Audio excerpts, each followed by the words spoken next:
Magandang araw mga kaibigan. Ito, good news po itong i-share ko sa inyo. Merong vlogger na nag-conduct ng survey sa Leyte. Okay, Leyte, baluarte ng mga Romualdez. So, tinanong niya ang mga tao doon, kalye sorbitwa, sino ang iboboto ng mga tao? Romualdez, Tulfo, VP Sara. So ako, nag-expect ako, dahil Leyte ito, Romualdez ang pipiliin ng mga tao, menos kay Sara, kasi baluarte na yan eh. Nako, nakakagulat at kayo magugulat din. At salamat itong vlogger nito, si Kuya J. Mag-subscribe po tayo sa kanya. Napakasipag itong doon siya nag-survey sa mga bukid-bukid o yung mga palayan. Naka-rainbow siya eh. Okay. So panoorin natin ang kanyang kali-survey na ulitin ko, nakakatuwa para kay VP Sara, nakakaya para kay Speaker Martin Romualdez. Susuportahan po ninyo si Vice President Sara Duterte.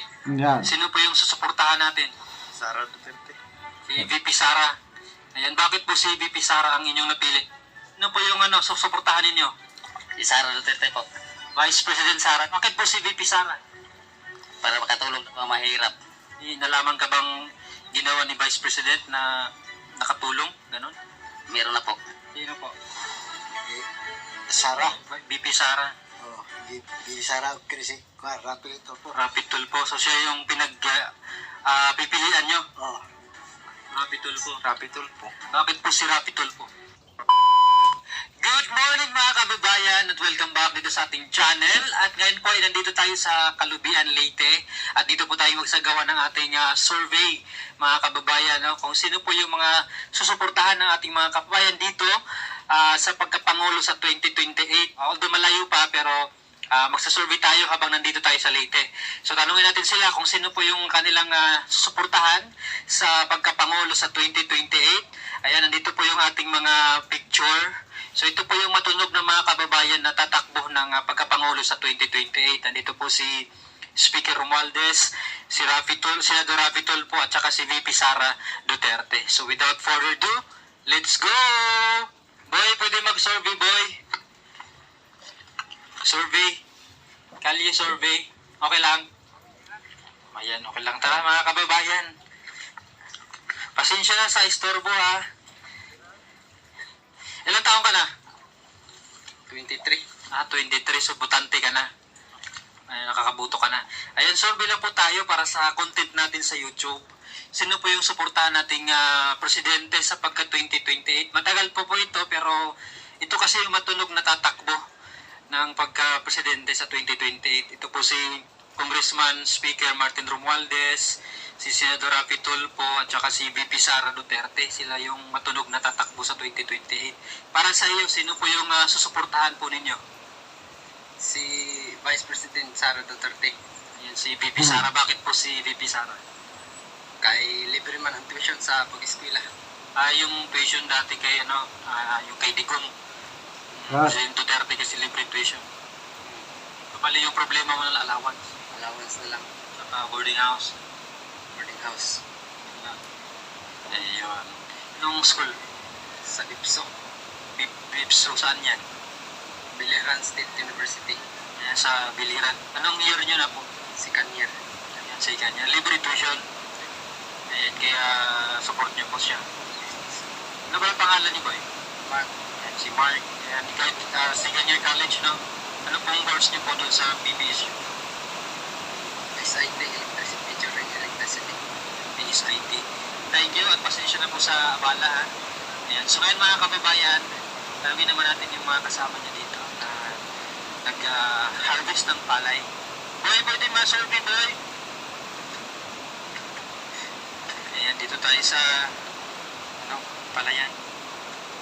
Content lang po natin to sa YouTube, okay lang? Okay lang sa YouTube. Ilang taon ka na? botante na. Nakakaboto ka na. Eh, pwede dyan tayo sa taas. Parang napasya na yung buta ko. Ayan. Nakaboto ka na. Ang pangalan niyo? Michael. Ayan, Michael. So, tanong ko lang kaya sa tanong natin dun sa kasama niyo. Nag-survey lang kami dito para sa 2028. Ito ay ano lang ha, wala tong bayad ha. Ano lang natin to, gusto lang nating malaman dito po sa probinsya kung sino po yung susuportahan ninyo sa 2028. Although matagal pa, pero ito kasi yung mga matutunog na tatakbong presidente sa 2028. Yan si Congressman Martin Romualdez, siya yung speaker ngayon, si Senador Rapi Tulfo at saka si Vice President Sara Duterte. Sila yung matunog na maglaban-laban sa 2028. Kung sakali, sino ba yung susuportahan natin? Si VP Sara. Yan. Bakit po si VP Sara ang inyong napili? VP Sara, dalawa na. Buhay mo niya.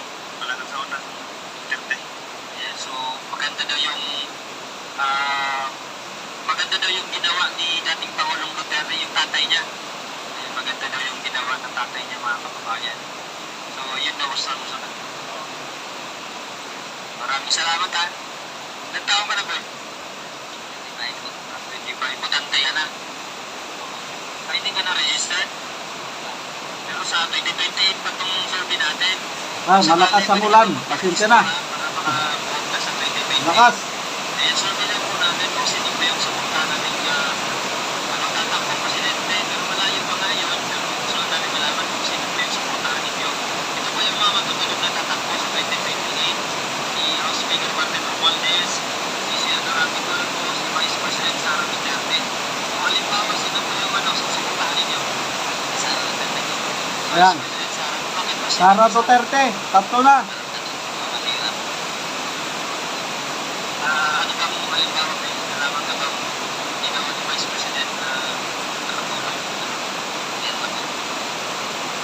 Maraming salamat ha. Ay, hindi ka pa maka-start po. Makag-reserve na lang sana kami. Okay lang po. Ayan. Tatay ko. Nag-reserve na lang po dahil sa YouTube lang namin ng content.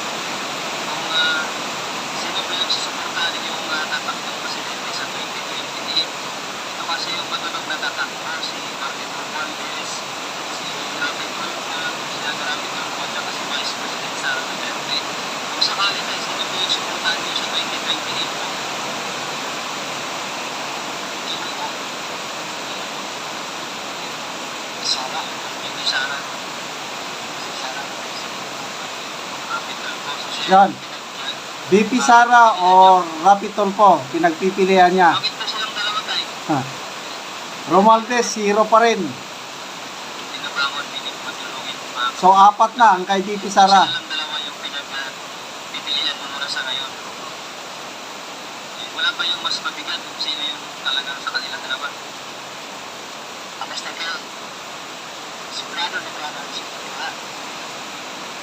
Silang dalawa talaga yung kanilang ang yung pinagpipilian. Salamat tayo.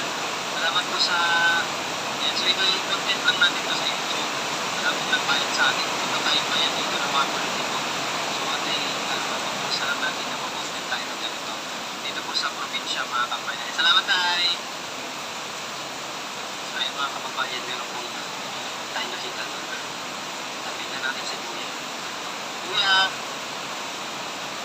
Kuya pa-install ba? Ayan, magkakanyusorbe lang ni sana.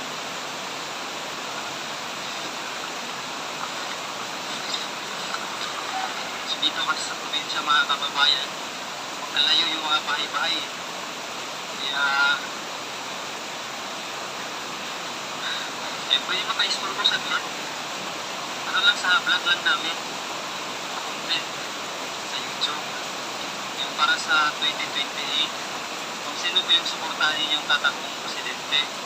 So ito po yung matunog kasi na tatakbo, si Congressman Speaker Martin Romualdez, si Senador Rapi Tulfo, si Vice President Sara Duterte.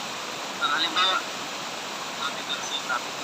Bakit po si Rapi Tulfo? Yun, Rapi Tulfo. Tamang susunod tao. Matulungin gano'n.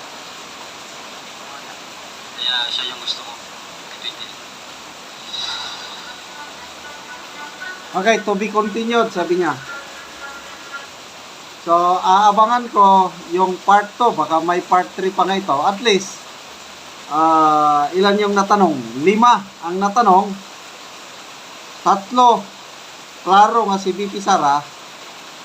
Yung isa, klaro sa Rapitulfo. Yung isa, pinagpipilian niya Sara or Rapitulfo. So, 3.5 ang nakuha ni BP Sara, 1.5 ni Rapitulfo, 0 si Speaker Martin Romualdez sa kanyang baluarte mismo sa Leyte. So, aabangan ko itong part 2 ni Kuya Jay. Nakakatuwa na kahit sa Leyte pala, marami ang nagmamahal sa mga Duterte. Ang rason bakit pinili nila si BP Sara dahil sa nagawa ni Tatay Digong. Maganda daw ang pamamalakad ng mga Duterte. Salamat, Kuya Jay.